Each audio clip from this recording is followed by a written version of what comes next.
All right. We are live, and this is the first episode of Outlawed Thoughts. My name is Leighton Radner. I am with Duke Chastaine, and we are going to talk about some random news stories and stuff. That's kind of going to be the whole point of this show, is just to hang out and talk about some random news things that are happening in the world. So I do have a couple different things, but we're going to start with this kind of interesting story of Biden. I think just not realizing the camera was on when he said what he said, but I'm referring to Biden calling, I believe, is it Peter Ducey? I think is it Yeah, Peter Peter? I think is Ducey, his the first White name. House Which you correspondent for couldn't Fox have a News. gayer first name, but Peter? Peter Ducey. Just the combination of the two is just Like not like dick shit is kind of yeah, like what it sounds like. it's not a flattering name. No. But I would say that he squarely put his foot in his mouth, as my thumbnail put on display. I think that he did not know the camera was on.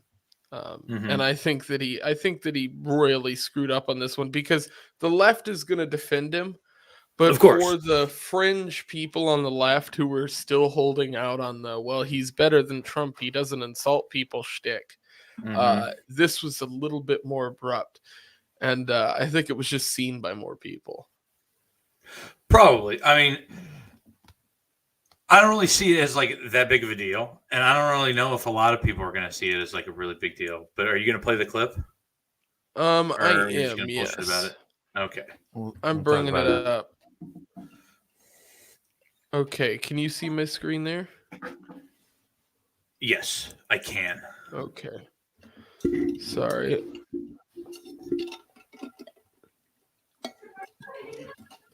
Did you hear that all right? Kinda. Just testing to make sure the audio is coming through. Yeah, I can hear fine. The only reason I don't like doing this is you never report on why I've called a meeting. And this is really important. I had a very, very, very good meeting, total unanimity with all the European leaders. We'll talk about it later. Thank you. Thank you. Why are you saying anybody like to Frank Cox? Would you take President Trump to make sure that? Do you think it plays with the political liability? That's a great asset. More inflation. What a stupid son of a bitch. So, I mean, Look, I think it's fucking funny, and I mean, I kind of like it. It shows Biden actually being Biden, because he always does this shit. You know, he called the dude fat. He challenged that other dude to like a push-up contest or something. He challenged other people to fight before. It just makes. I mean, it follows along with what he always says, but it's. I mean, I don't know. I thought it was more funny that he got pissed off and crotchety about people asking him questions that didn't have to do with the meeting. He's like, "This is what the meeting is. Can't ask me anything else at all that might be happening in the world. It's just what I have my talking points for. What's written down on this sheet of paper is the only thing we can do." I think it goes towards exactly what his whole strategy has been this entire time during this presidency, which is to just read whatever is in front of him. He has to have reporters in the room that he can kind of control in a way. It's controlled opposition in a sense, because curate. Yeah, they got to be able to curate every little thing. Yeah, well, in on that note, I mean, if you think about it, the reporters that are in there are what? They're the stooges that are with these giant conglomerate media sources. There's no like real small media groups that are attending these events, and the ones that are in the know. So you know, it's all kind of this game, and Ducey plays that too. He even said afterwards he didn't hear him say that. At least that's what he's claiming. I actually believe him, because I think he would have reacted to it. Maybe. But it's interesting. Well, I think it's pretty interesting in the way that he reacted and everyone else kind of reacted to it. More so because, he works for Fox News, so he works for a company just like Jim Acosta did, but Jim Acosta worked for CNN and still works for CNN. But you notice no one fucking talks about him no more, that he isn't going up against Trump. But he was always combative with Trump, and overly so, and he was praised for it on the left. So he was fighting that side.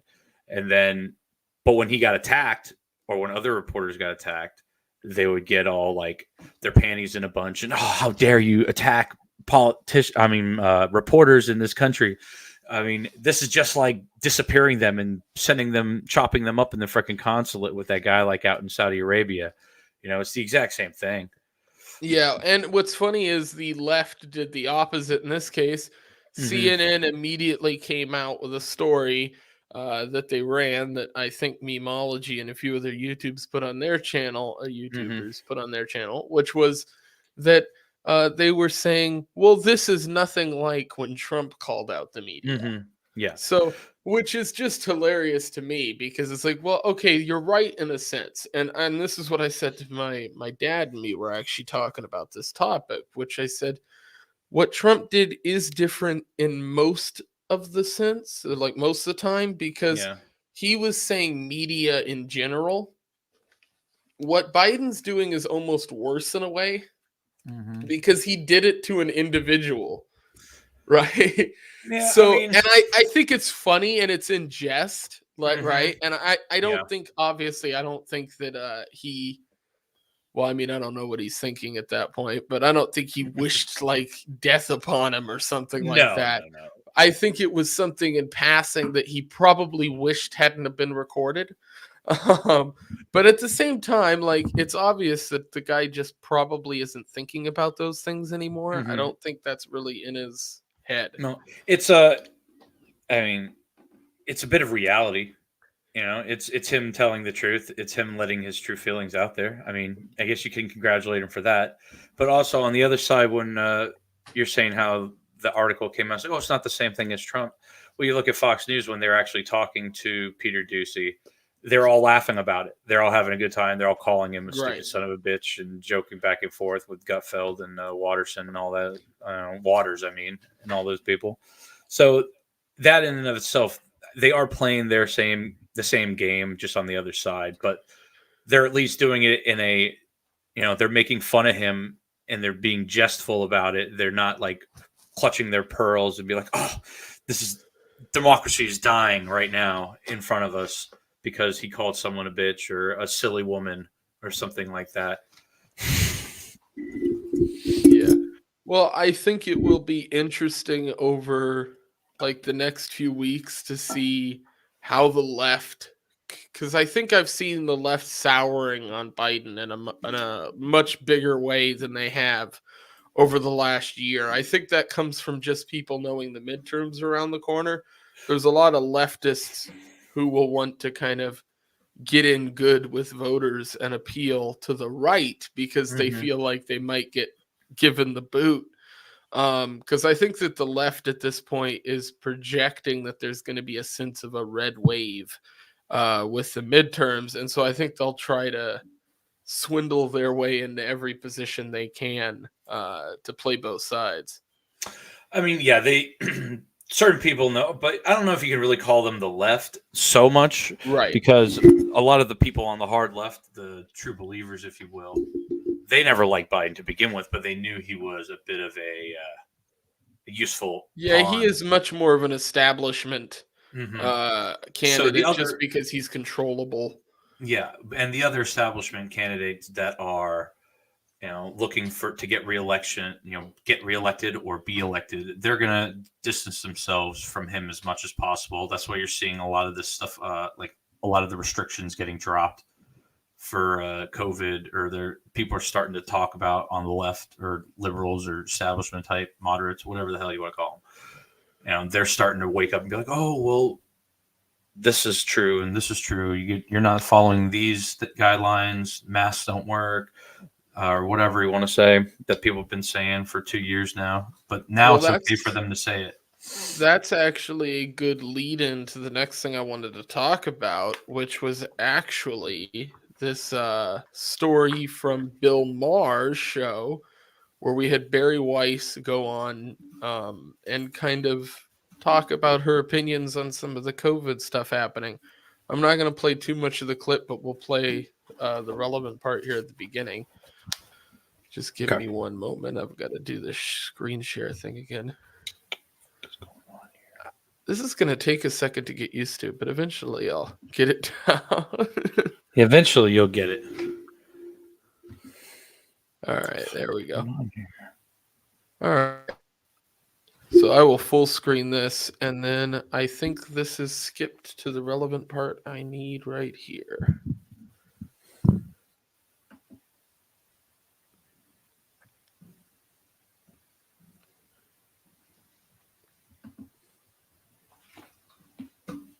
This question?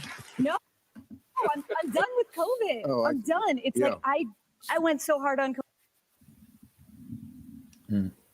They're going to give me an ad, aren't they? Oh, probably. Or it's just load weird. Well, we can come back. Yeah, minimize that for now. Maybe it's because I'm going to. Well, we could talk about Patriot Front first then. This is kind of an interesting story. Patriot Front is kind of hopped back and forth within media for the last few weeks. But the first place I saw this come forward was during this whole, I think it was Philadelphia. I have the news story here. We'll share that. Okay. I should be able to just go right up here. Yeah, right here. So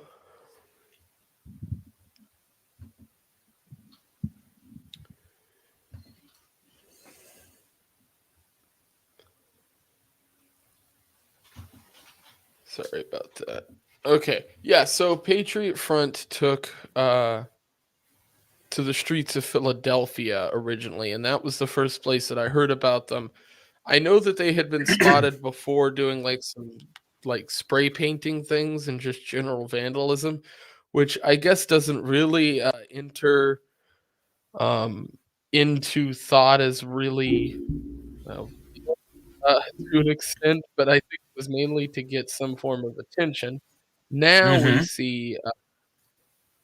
we see that they've kind of become, I guess, I would call a media magnet in a sense, because every time they've been appearing, media gets to trot them out and use them as kind of a tool.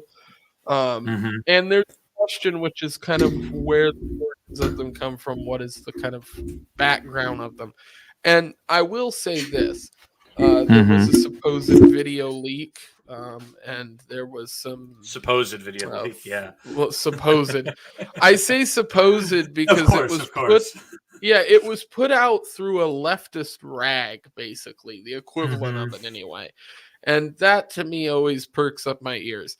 Mainly because that seems like something you would do if you wanted something released. So it's a little too on the nose for something that they would really love, like something that it's like their unicorn. It's what we're hoping for. It's like, oh, this has got them. This is proof that these people are Nazis. Yeah. So I think that it becomes kind of this funny situation because everybody wants to point out the Fed behavior going on here. Everybody pretty much knows that it's obvious, but I do think there's some interesting things we can talk about how that happens. So this is the first story that I remember seeing about them. This is the Philadelphia bystanders ran the Patriot Front out of town. It won't be the last time, which again, these are, shitty headlines, but it's just funny. It won't be the last time. Of course. Like that's not editorializing whatsoever. Yeah. And so this is kind of what they looked like throughout they the got night. all I the saw operator a lot of videos. Full on operator. Yeah, I will say they look very new age Captain America-ish, like KKK had a baby with a Fed, which is that is it is what it is, but it's goofy. Also, I think those shields are ridiculous because like you don't have very good coverage, and like it just seems like But what are really. they going to be? What are they going to be fighting with? What is their So weapon of so choice? this is something that I actually know from listening to some of the stuff, and I have a video clip that has some of this in it.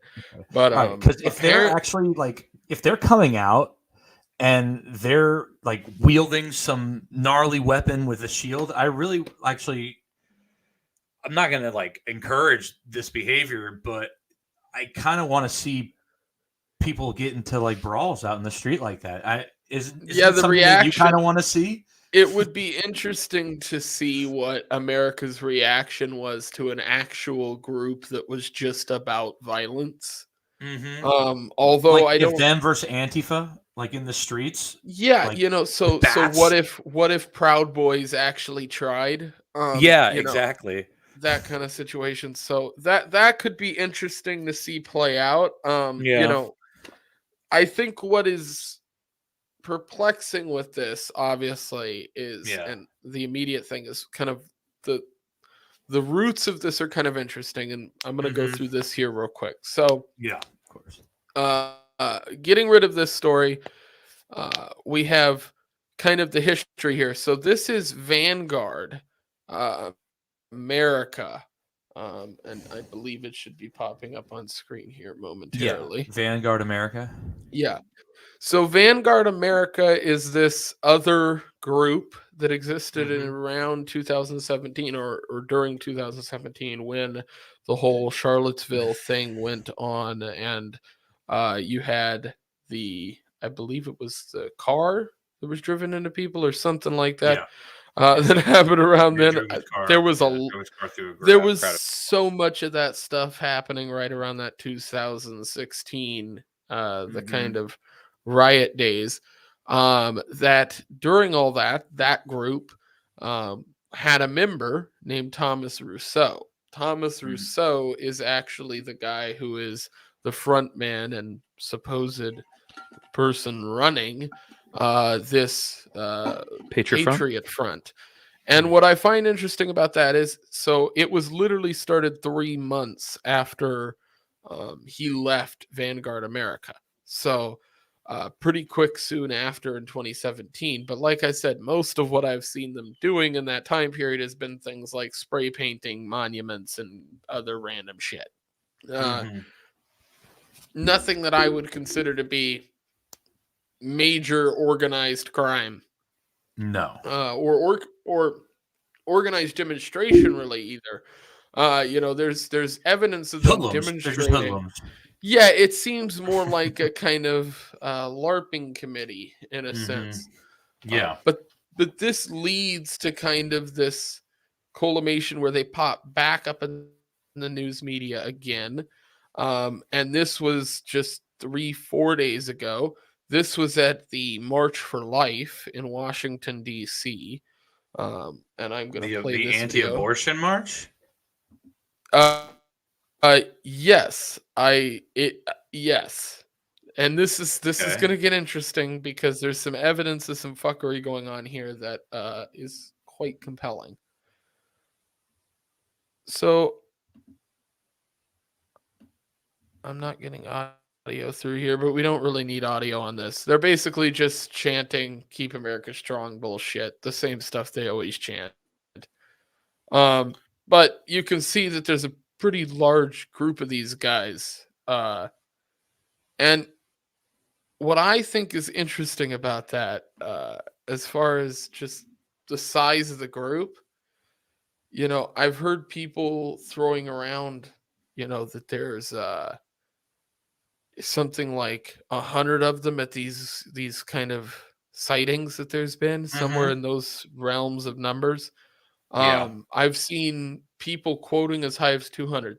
I've never seen at any point where I've thought there was that many of them there. Even in the biggest kind of sighting of them in the DC area, that was the Pennsylvania one, or Philadelphia rather, the first time. There appeared to be what I thought was about 100 of them. That was my estimate. So I think it's interesting. They all seem to leave in trucks. That seems to be the MO there.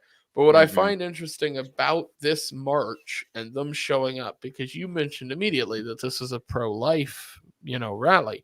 Mhm. Um, well, it appears as though, and this was being called out by a bunch of people. This is just one of a few Twitter posts, and this was somebody who was looking at some of this stuff. But at one point, one woman attempted to cross the police line towards Patriot Front.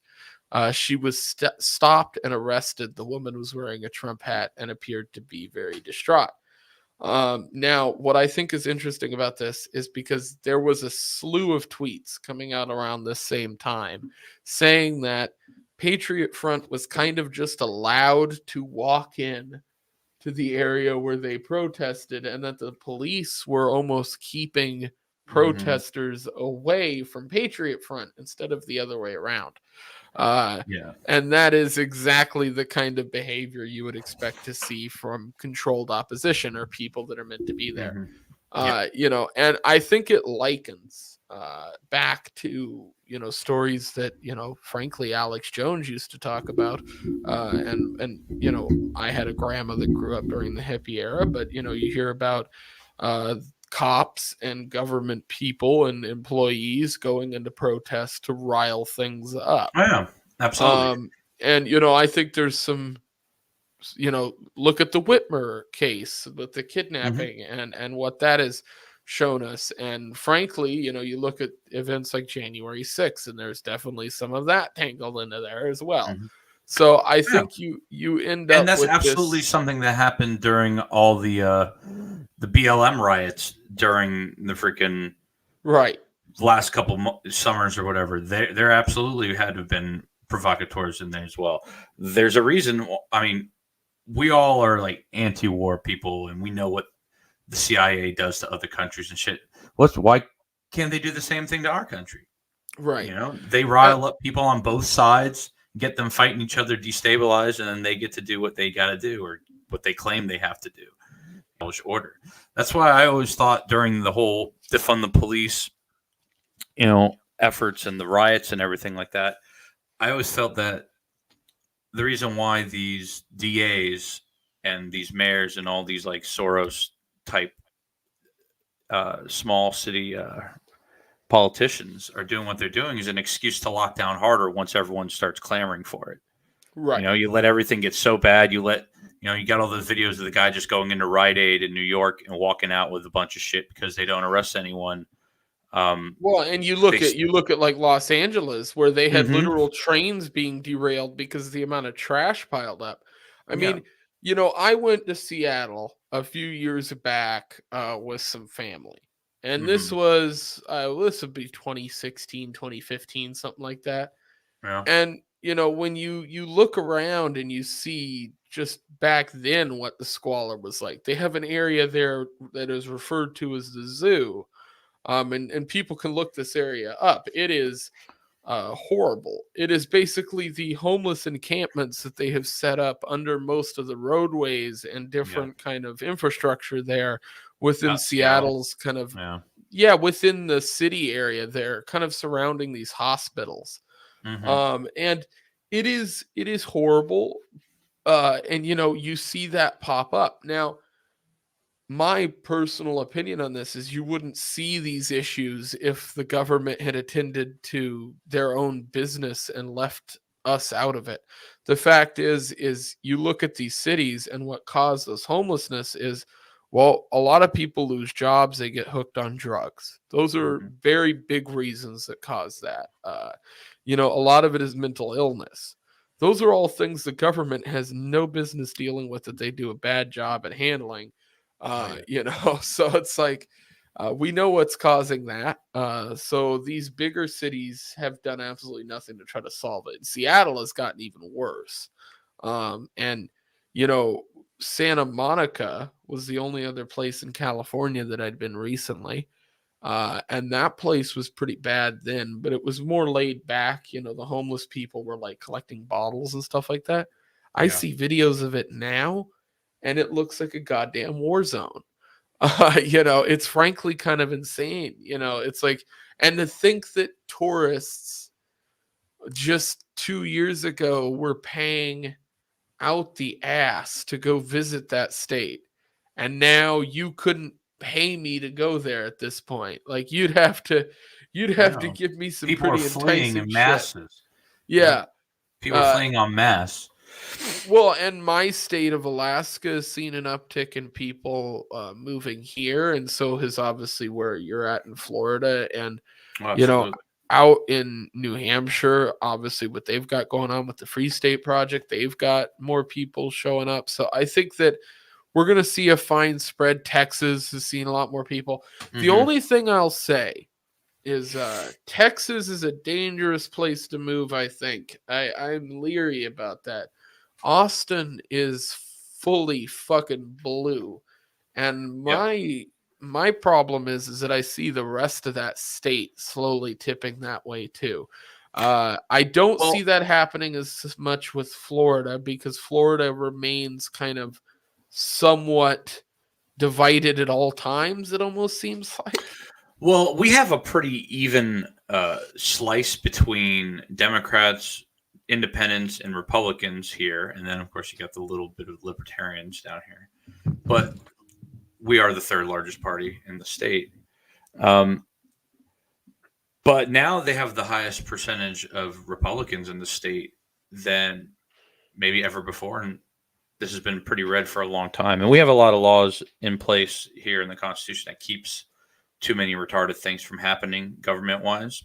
Right. So I'm not really worried about a lot of people moving here. But see, when you talk about moving to Texas and people moving to Arizona and Colorado and Florida and Alaska and all New Hampshire, all these places, you know, the people that are moving there are the people like us or the people that are more red or right wing, Republican, libertarian minded. They're leaving all these places to go to places that are more like that. So they're only bringing Right. more of those. But what you got to worry about is the younger generations. The younger generations of the people that are native there and the younger generations of people that are moving there. Because if you don't, you know, if we don't figure out how to deal with all these like public schools and just the deterioration of like community and shit in these cities, in these states, then you're just going to get the same people that are fucking up California and New York. And it's just going to eventually turn into that. Well, and that's something I've discussed. I had this discussion with somebody a few days ago, which was this whole supposed red wave. And I do think that's something we're going to see. I think we're going to see a lot of fed up people with the lockdowns and a lot of the stuff that's going on. Their only outlet to rebel that really does anything at this point is a vote. So they're kind of trapped into doing that. So they're going to vote in some Republicans, and I think that will be a band-aid to a bad situation that's bound to get worse, because as we move into 2024 and you've got contentious elections again, you've got Donald Trump, who's almost most definitely running for president again, and you've got people like DeSantis, who I think is, I don't know, he hasn't confirmed that he's running, but I think it's likely. Well, he's got a governor's election to win this year, and so I doubt he'll talk about anything beyond that until he wins that election. He's probably going to win handily because the people running against him are all morons, and no one cares about them. But yeah, I don't know. See, if Trump runs in 2024, I don't think anyone's going to run against him. I think if he runs, it's going to be his nomination to take. So I don't actually necessarily, I think you're right. I do see a world where a few people attempt to run against him and you actually see some opposition on the debate stage. Well, if you're going to see people run against him, it's going to be people like Republicans like Mitt Romney or the people that don't like him. I could envision you know, people, and he just got bodied by, you know, I think if it hadn't have happened the way it played out on Tucker Carlson, I think Ted Cruz thought he was going to try to throw his name in the ring again. But I think after that horrible performance, I don't think he has any aspirations to do that. I don't think he would ever run against Trump. because he knows where his bread is buttered. Because you saw after he lost to Trump in 2016, he started to kind of embrace some of the Trumpy tactics. Like he kind of was still slimy, but he started to like be a little bit more of a fighter, take a little more pot shots, be a little more aggressive in certain things, and he garnered some support from his base. So I guess from the slightly he can't go more against him, I don't think. From the slightly more libertarian front, what about Rand Paul? See, I think it's the same thing. I think a lot of people who are clever politicians, like I could see Rand Paul being his running mate. I could see Trump and Rand Paul being there, and I don't know if for the record, a Rand Paul VP, I wouldn't be mad at, just off the basis that they had a rapport before, so they had some communication. Yeah. And on foreign policy stuff in particular. Yeah, and it would set him up to run for president after. Yeah, it would put him in a position to run for president in a more strong. Yeah, so that would be a win-win, I think, for the record. I mean, it would probably be hard to lose him from, but I don't think Kentucky would be hard to replace him with someone that's decently. Maybe Massey would run for his seat, which would be nice. Yeah, that's possible. But I think because of his aggressiveness against Fauci, and yes, foreign policy wise, he would be someone that would be able to point Trump and in a lot of other ways, point him in a direction away from people that fucked him over in the first place in his first term. So maybe it does make more sense if he does want to put Rand in any kind of position. It does make more sense for him to put him in some kind of cabinet position of some kind, just because he can play up on that base too. I think Trump is going to have to do some real repairing on the Republican side because of the stance he took on the vaccines. And I think that is why I look at somebody like, I think DeSantis could actually combat Trump in a sense off of that in the debates. And I think that there's more people on the right that are against the vaccine narrative versus for it on the Trump side. So I think you could see him lose enough footing in his kind of core base that it would become a problem for him. Well, yes and no. Because I know a lot of his, like a lot of people in my family, a lot of people around here are his core, like his ride or die hardcore base. And I showed, and they're the ones that are like, COVID's a joke. Like the vaccines are a joke. This is all bullshit. This is fake. This is fake. This is like what all they say. And I showed them the video about him talking about getting boosted. They just burned all their Neil Young albums.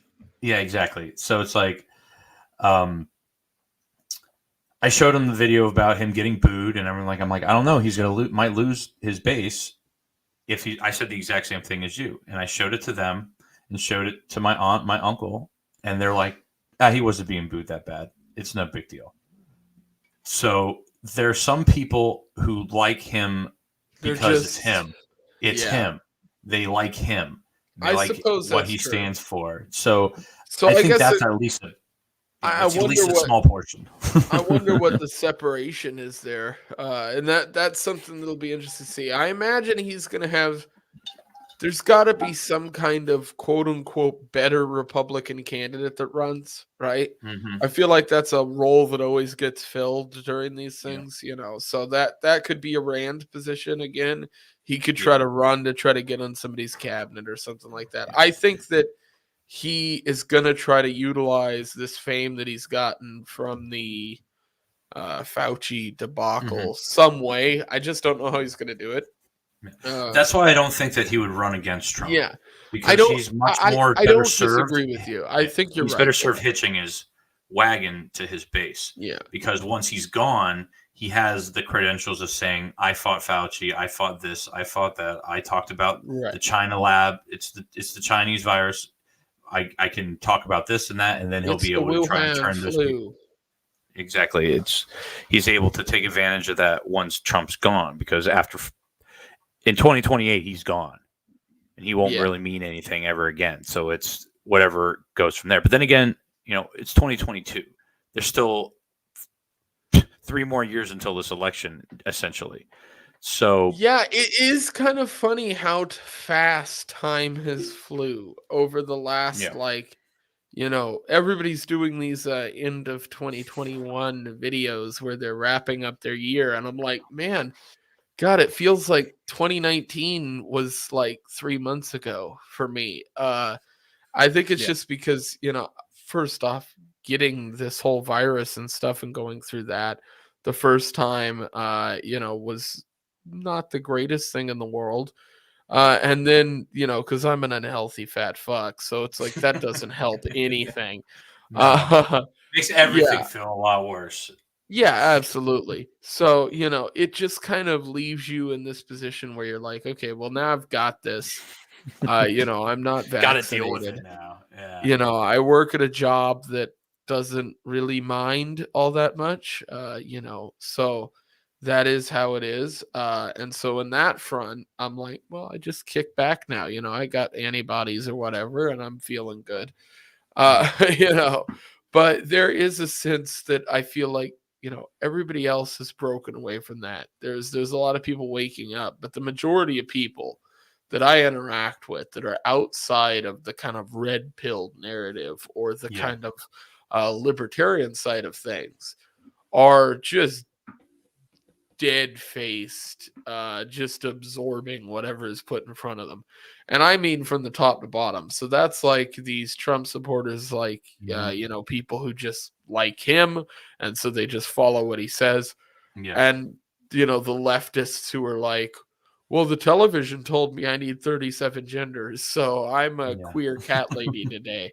That, all that, and like, as a libertarian, I'm supposed to like all that stuff because I'm supposed to be all inclusive and shit. But here's the thing, and something I definitely plan on talking about here on this show is the cultural side effects to some of this stuff and how fucking horrible this is to especially the youth that I am around, because I have a bunch of brothers. I have 4 brothers.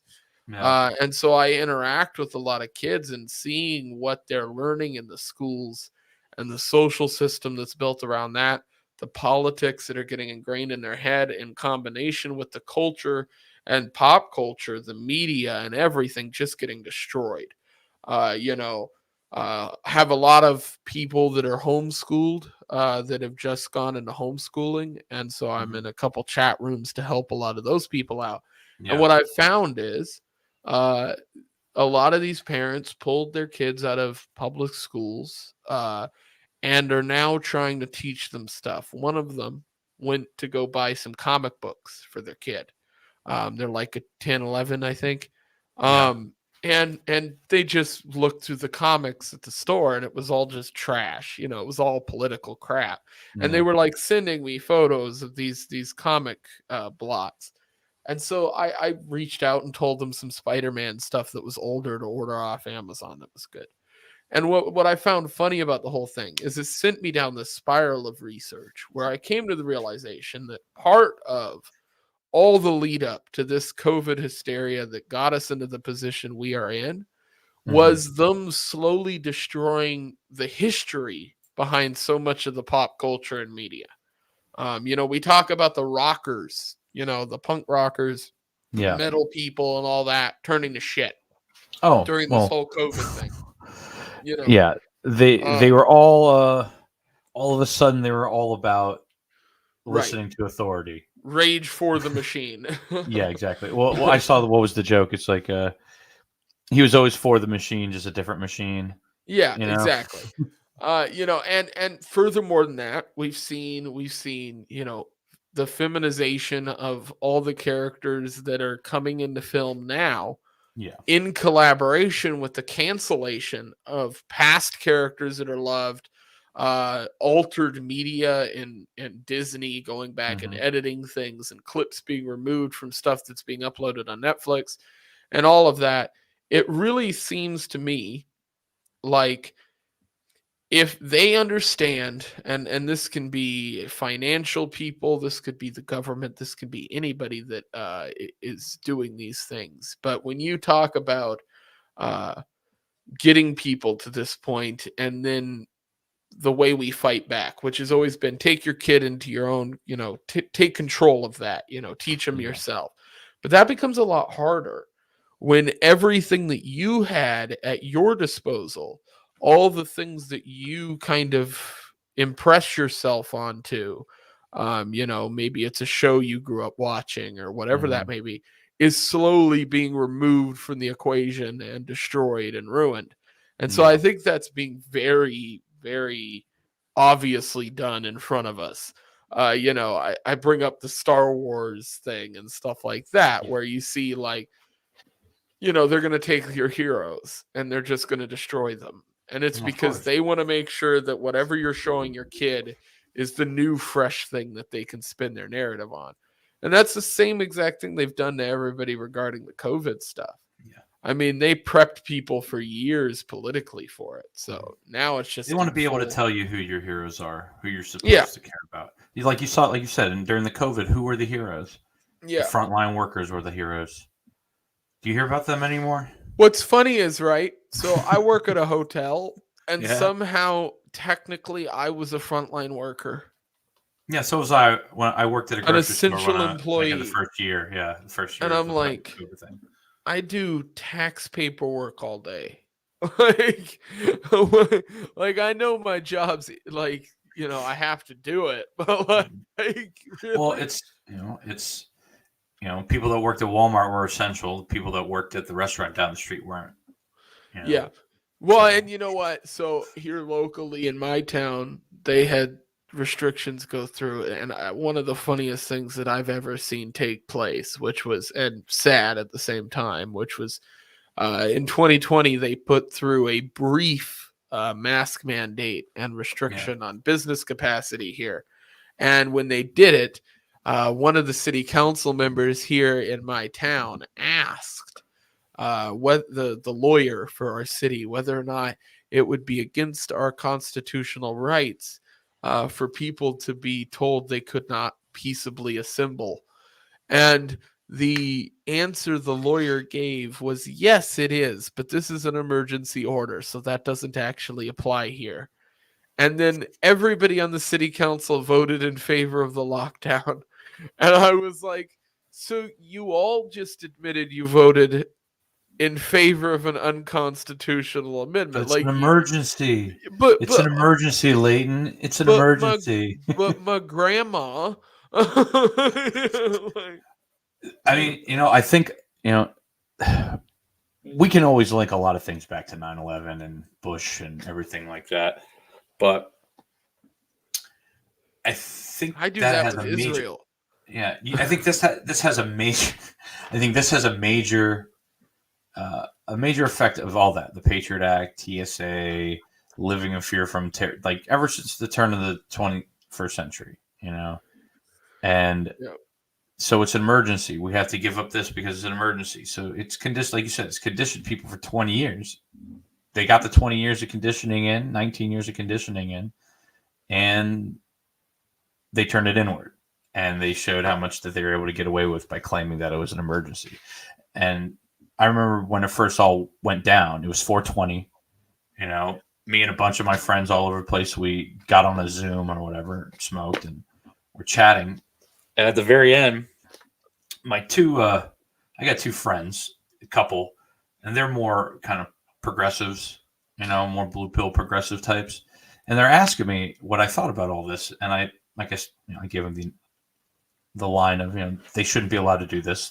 They can't be locking us down. There's nothing that allows them to do this. And this is wrong, blah, blah, blah, blah, blah, all the spiel. And they go the exact same things. Like, but it's an emergency. We need to help make sure everyone's okay. We got to make sure people are safe. So it's just like, Right. I Yeah, don't know. and I think there's some general, like, and this is something that I think it's kind of that security thing. Everybody wants some security, so they're willing to trade it. Yeah. The problem there, and what I think we're seeing more and more, is that when people are waking up from this, it's happening a lot slower than I think people anticipated. Um, I think there was a time when, and maybe this is just 6, 7 months ago, where people in my space thought, well, something big's going to happen, and a bunch of people are going to go, hey, what's going on here? That is happening. I think it's just happening at a much slower rate. yeah. We're seeing a school board meeting will happen and a whole town at once will get a shot in the ass because they'll realize what the fuck is going on here within our school system. Yeah. And you've got 200 parents now that are all thinking about this and doing their research and looking into things. The domestic That's terrorists. exactly the domestic terrorists, the people I stand with. The funny thing is like those people, the people who are waking up just now, they're almost in a better position than some of the people who have been awake during this whole thing Mhm. because they get this fresh oomph and they get to use the last year or two that they've been complying with all this stuff as ammunition back at the very same people that they've been running with. So for instance, I got, my dad has had both the first 2 vaccines and will not be getting the booster because he's just like, Good. screw this. And he's Yeah. become much more red-pilled on the whole thing. He thinks this whole COVID thing's a shit show. Mhm. And my grandmother got both the shots. She's not getting the booster for much of the same reasons. And so I think that is happening all over the U.S. I don't, the numbers that are being released on some of the booster shot numbers as far as what's been administered is not very good. And that's even if you're saying that they're 100% truthful, which who knows. So I guess before we wrap things up and we're kind of chat after this, I have one story left, which was kind of funny, which is Netflix has been taking a gigantic shit. Good. And this is because of a bundle of things. Now, I'm going to be honest, I am no longer subscribed to Netflix. I canceled Netflix right after the Cuties debacle. I did the exact same thing. I did the exact same thing. Awesome. I find Yep. that to be a bridge too far. And when you really look into the background Just behind only. some of the stuff there, Yeah. when you look into some of the background stuff that was done with that movie and just the making of it, it is just fucking ridiculous. The And French. Netflix, yes, and Netflix legitimately defended them, and that was like, all right, I'm done. And then Then they fucked up He-Man. yeah, then they fucked up He-Man and they And fucked up Cowboy Cowboy Bebop, and they're gonna fuck up another show that I like. What was the anime? They're gonna do One Piece. And I was like, all right, well, I'm just done. I'm not watching any of the new stuff, just like I'm not watching a lot of the new like Marvel, DC crap. I'm not watching any of it because it just taints all the old stuff for me now. Yeah, once they took away Punisher from me, I didn't care anymore. Yeah. The Punisher Marvel show Was on good. Netflix was actually Really decent. fucking So good. was Daredevil, but everything else kind of blew. I didn't really care for much else. I thought I it like was kind of Mindhunter. just- That was a good show. I thought yeah, it all that wasn't kind of Marvel or DC. it all kind of eventually started to seem like the CW shows. Yeah, Like slowly that's but a good- surely, that's a good it one, all yeah. just deteriorated into cheesy crap. So Like what was the eventually one that with the gets chick kinda with from the Fappening that had her own show, superhero old. show? Oh God. What was her Oh. character? Because she was in there with like the Iron Fist dude and Cage and I think Daredevil. She was the detective chick, and I can't remember her Yeah. name for the life of me. See how much she mattered that we can't even remember Uh-huh. her name. Is it Jessica Jones or something? That's it. Yeah. Okay, so I guess She's- I did remember. That girl's pretty hot. She's all right. She's kind of but mousy. that you know what? You're exactly correct. That's exactly what I'm thinking of. It's yeah. Right, As a right in the Jew, ear. I know what that looks like. All right. So I think I'm gonna share this right quick, and we will jump into this last story here. Oh, hey, that's me. Oh yeah, it is. All right. So this is from Bounding into Comics, and this is an interesting story. So Netflix stock continues to tank, and here's why. Streaming giant Netflix is staring down the barrel of a massive stock drop-off that began a few days ago. It seems to be accelerating as would-be investors decide whether to grab stock while the price is low. The question remains as to whether it'll be able to bounce back into healthier territory or remain a wet noodle on the market.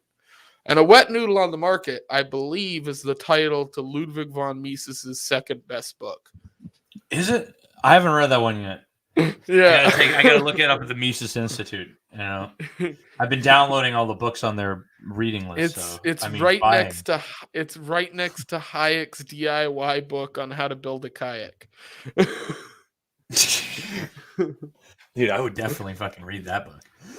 Absolutely. It would be so detailed, and it would have so many sentences that I was like, what did that mean? Netflix faces a bit of an identity crisis on this front. On one hand, it openly promotes ultra woke properties while simultaneously defending anti woke content, such as Dave Chappelle's controversial The Closer. The problem with straddling the political fence is that it ends up alienating customers on both sides to Netflix's own detriment. So I will kind of chime in here on one thing, which is I know one of the fun things that I've seen Netflix doing, and this is regarding the Dave Chappelle thing. Yeah. So the Dave Chappelle thing, and I talked about this on my Twitter, is like the biggest middle finger to us that we didn't see ever, which is that I don't think a lot of people paid attention to timeline exactly what happened there. So Dave Chappelle came out with a special. A bunch of people got pissed about it and started making a fuss. And then a bunch of Netflix employees went out and protested. Okay. Now, there were some other people there, but most of them were Netflix employees, and a walkout ensued and that whole thing. And they canned some people. And that is what it is. But then Chappelle managed to stay in the news, and he managed to do that through the naming of his school that was going to be happening. And that story broke kind of in between the shifting of the stories. And after that, it was then announced that there was going to be a special done by Netflix at the end of the year for 2021 in which Dave Chappelle would be one of the comedians on that show. And I immediately went to this list of comics that were also on that show. And it was literally almost all the comics that had trashed him previously. I mean, there was a solid handful of them that had all trashed Dave Chappelle previously, including Patton Oswalt, who that show had to write that apology letter. Right. The show that they did when he wrote that apology letter, I am 90% sure that is that show because it lined up time-wise to when they were filming that, and I believe it's already been released. I think it was released on New Year's. So that to me, it was like a work. I think they were just using it as publicity for that comedy show. Well, none of these people the vast majority of these people that know Dave Chappelle or have been in the scene for a long time, comedian-wise, everything like that called him out, they just knew what they have to say. They know what they have to say to appease the right people, and so they can continue to act behind the scenes any way they want. Well, and Dave knows the game, you know? And this is what the right intrinsically lost with this is the right decided that Dave didn't know the game. They kind of just decided that he didn't know what was going on, and they pretended like he's innocent in all of this. They pretended like, well, he's this free speech advocate. And I'm like, wait a minute, like Chappelle's good on this one topic, but like if you listen to the stand-up special that he did, that they're all quoting from. It was fucking Yeah.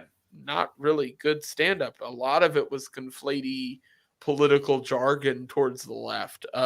That's been a lot of what his comedy has been for a while now. Well, he's No, always that's been on always the been left, so to speak. that's always been his political view. Like, I think Yeah. even back in like the stoner days when he was doing those movies and stuff, that was kind of the gist. So, Of and course. that's fine. There's Yeah, nothing anyone who wrong thought with that he was on their side, if Yeah, you're but- like a right winger and you thought he's on your side, no, just take what you can get. Like, it's kind of like what you were trying to show earlier that didn't work out, the Bill Maher and Barry Weiss thing. Yeah. You can kind of wrap it all together in that. Is like, they're not now right wingers because they're talking about one topic that people that were pushing up against the regime were talking about for a couple of years. They're still the same people that they were before. Bill Maher's the same Right. person that's got TDS, and Dave Chappelle's still the same guy who, quit Comedy Central and ran off to Africa for a little while and back to his farm in Ohio. He's still the same guy. He's not some Republican. Yeah, and on the same side of that, it's not like the Tucker Carlsons of the world or the Sean Hannitys of the world have moved anywhere. They're not going anywhere. It's not like they're picking up and moving their bullpen. So, on it, what I find hilarious is it is the tribalism poking through, because everybody sees his performance and they all immediately try to apply their political philosophy to it. Well, yeah. Which I think is the point of his joke, in a way. Yeah. So It's he a guy kinda from the other wins side. Yeah. All right. Well, I think we can leave it off here for the first episode. This is right about an hour, and that's what I figured I'd kind of do.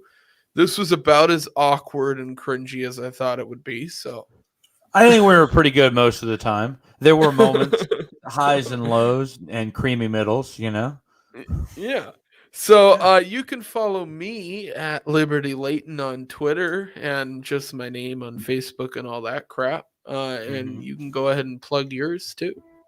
Yes, you can follow me at Chast Duke or whatever the fuck it is now because I got nuked and I didn't mean for that to rhyme. But I'm out there. Just look for Duke D. Chastaine. And if you follow Layton, you can probably find me. And you are on the I am on the Real Swamp Creatures podcast on Swamp Cast Network. Come and join us on Fridays at 9 p.m. just about every week. We throw other episodes in there as well. But thank you, Layton, for reminding me of that. I'm terrible at plugging my own shit. Thank you, brother. And you might see me in one of those shows because I keep popping up, and I've been there's editing. No might. There's many times. Yes, and I've been editing. Yeah, I got to say, because you brought that up, thank you very much, Layton. Those clips that you've been making the last few weeks are everything that I could hope for. And all I can say is Daddy needs a little more FaceTime, but no, Hey, you're doing great. Thank you. I appreciate that. You had a few in this. This was good one this week, yeah. But I do appreciate you using your powers for evil and good at the same time. Cool. Well, I will talk to you in the next show, possibly, or whenever. Whenever, man. Take it easy. Peace.